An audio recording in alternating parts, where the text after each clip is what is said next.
Bienvenue sur Top Invest, la chaîne des tops d'investissement. Ici, on parle essentiellement d'entreprises de qualité. Alors, quel est le top 5 des actions de qualité à gros dividendes en date d'aujourd'hui? Enfin, des actions quantitativement sous-évaluées qui paient un dividende d'au moins 5% et plus et qui ont la capacité de payer ce montant-là au moins pour les années à venir. D'accord? On sélectionne également par rapport à la pérennité du business model en lui-même.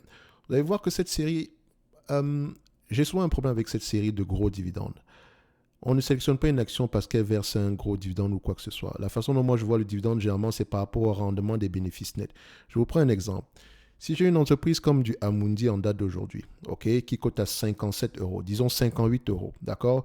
Amundi, c'est un business à peu près assez prévisible. Donc, ici, on peut se dire que par rapport à la pérennité du business ici, on a une certaine visibilité, ok.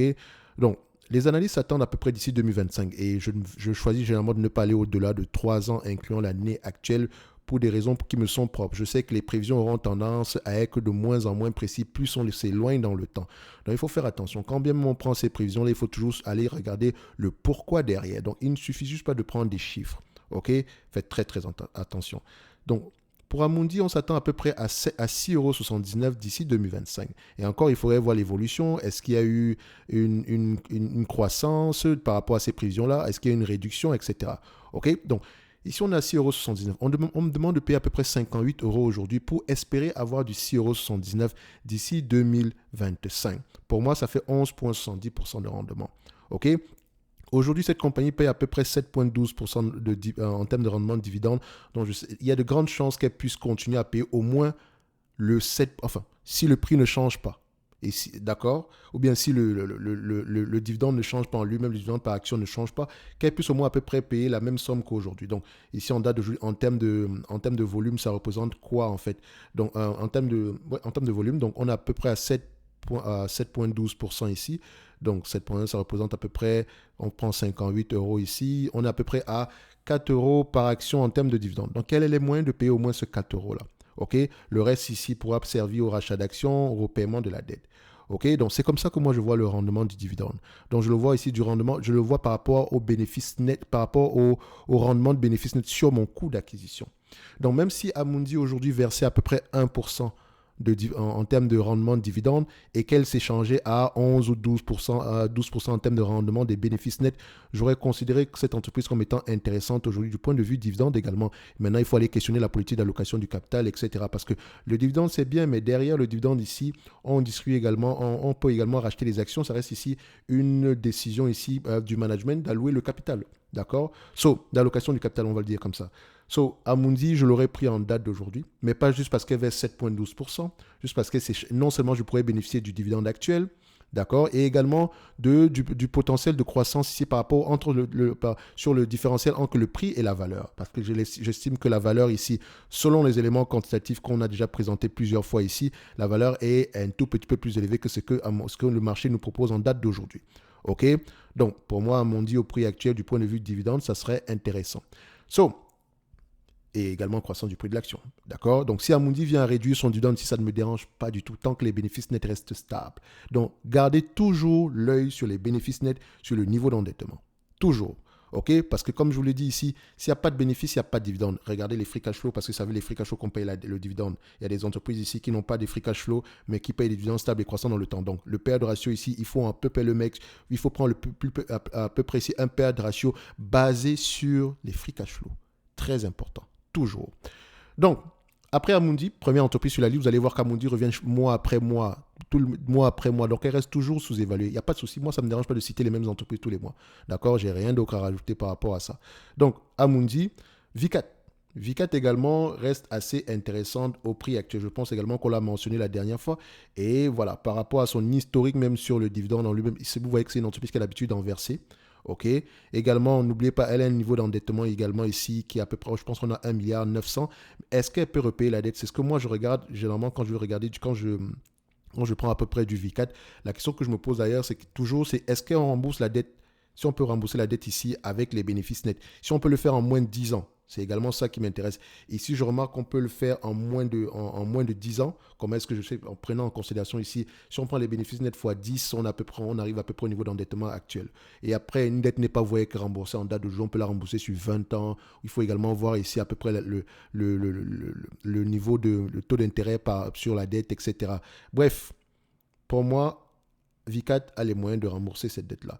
Aujourd'hui, elle paye à peu près 5,34% ici en termes de dividendes. Donc, elle paye à peu près, en date d'aujourd'hui, elle a les capacités de verser. Parce que regardez, le forward PE est de 6,9, n'est-ce pas? Qu'est-ce que ça veut dire? Ça veut dire qu'au prix actuel, d'accord, en prenant en considération les bénéfices nets des 12 prochains mois, nous avons une entreprise ici qui a les capacités de nous offrir un rendement de 14,49%, d'accord, par rapport au prix actuel.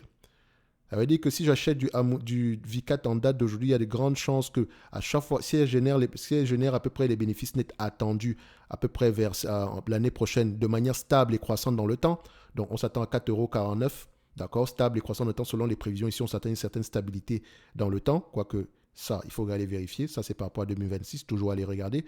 De toutes les façons, il faut même d'abord normaliser les résultats ici.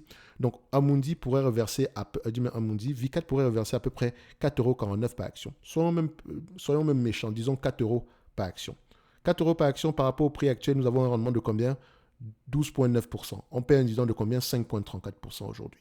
Donc, l'autre moitié va servir ici au versement, au rachat d'actions, je sais pas moi, à des acquisitions si elle choisit en faire. Donc, on voit ici que Vicat a les moyens de payer ce dividende-là. Je vois également sur certains qui classent souvent les free cash flow de Vicat. Si vous regardez bien le total des dividendes que Vicat a versé et le total des free cash flow qu'elle a pu avoir dans le temps également ici, elle avait largement les moyens de verser ce dividende-là. Et encore, je m'en fous en fait si Vicat coupe son dividende ou pas.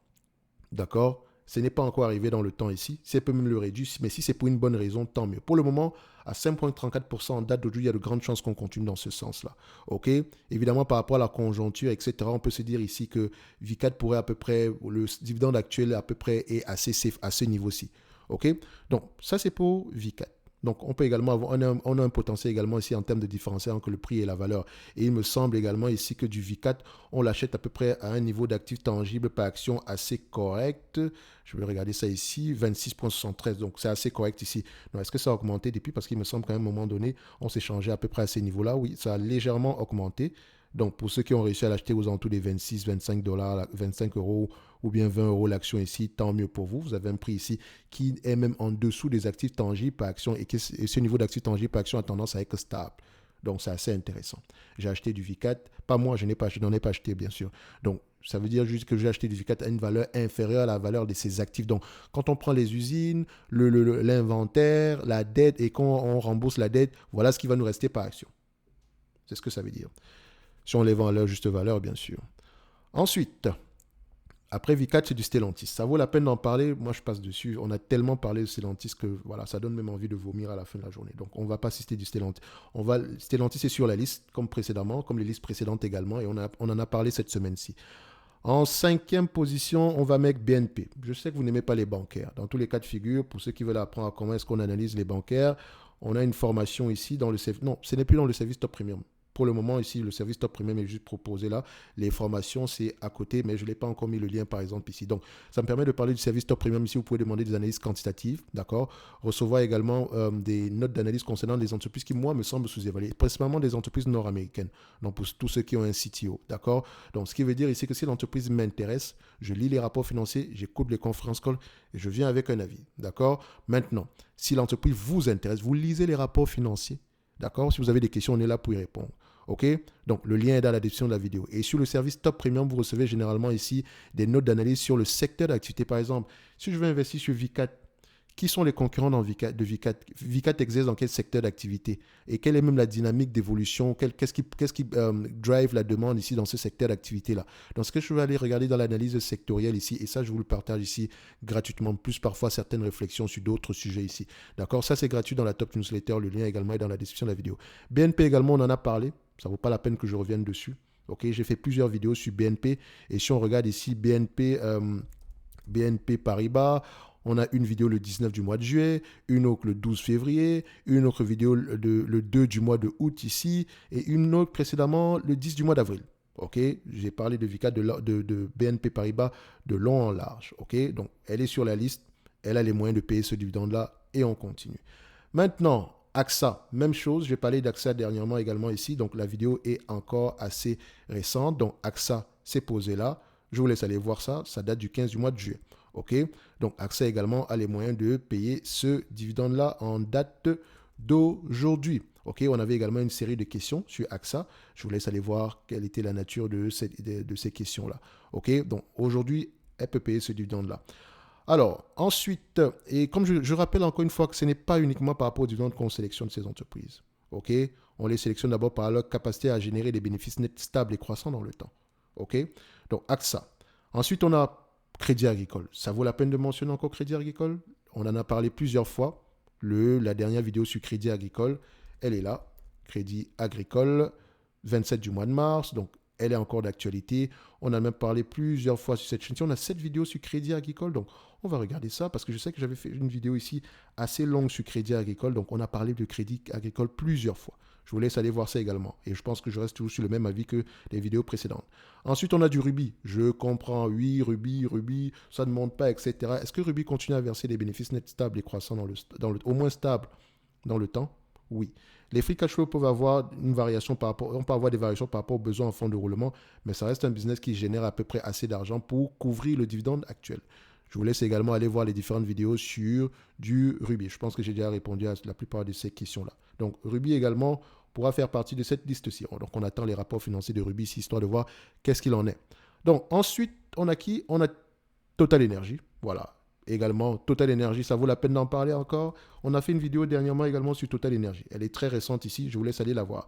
Donc, cette liste est non exhaustive et uniquement sur les entreprises franco-françaises. Donc, le PEA ne se limite pas qu'en France. Donc, je pense que vous connaissez à peu près les critères du PEA. Donc, sortez souvent de la France et essayez de voir ailleurs. OK? Amundi, Vicat, Celanti, BNP, AXA, Crédit Agricole, Ruby, TTE, c'est mon classement d'aujourd'hui. OK? C'est 5 entreprises normalement sur le titre de la vidéo, etc. Mais vous savez que je donne toujours plus que ça. D'accord? Donc, c'est uniquement quantitatif. C'est-à-dire que sur le plan quantitatif, c'est sous-évalué. Maintenant, chacune de tes entreprises est sous-évaluée pour une raison particulière. Il faut aller vérifier, est-ce que cette raison-là est durable ou bien elle est à court terme, elle est durable ou bien elle est temporaire. Maintenant, si vous n'arrivez pas à déterminer si elle est durable ou temporaire, ou si vous n'arrivez même pas à trouver la raison simple, achetez-vous un ETF, ne vous cassez pas la tête. D'accord? Investir sur les entités individuelles, ça demande du temps. Donc, si vous ne voulez pas lire les rapports financiers, etc., allez sur des ETF et restez tranquille. OK? Votre but premier est de protéger votre capital. Et si déjà vous ne faites pas le travail d'analyse sur les entités individuelles ici, la protection du capital est déjà mise à mal. Vous pouvez avoir de la chance et gagner de l'argent ici, mais parfois, quand ça commence à mal se passer, vous ne savez même pas quoi faire. Vendre, acheter, je ne sais pas. D'accord? Donc, il faut lire les rapports financiers. Très important.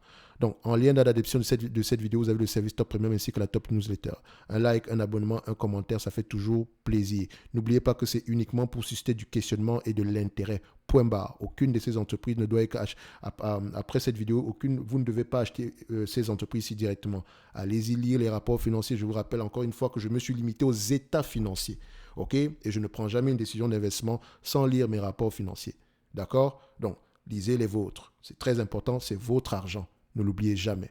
On va se donner rendez-vous sur la prochaine vidéo. Comme d'habitude, à bientôt.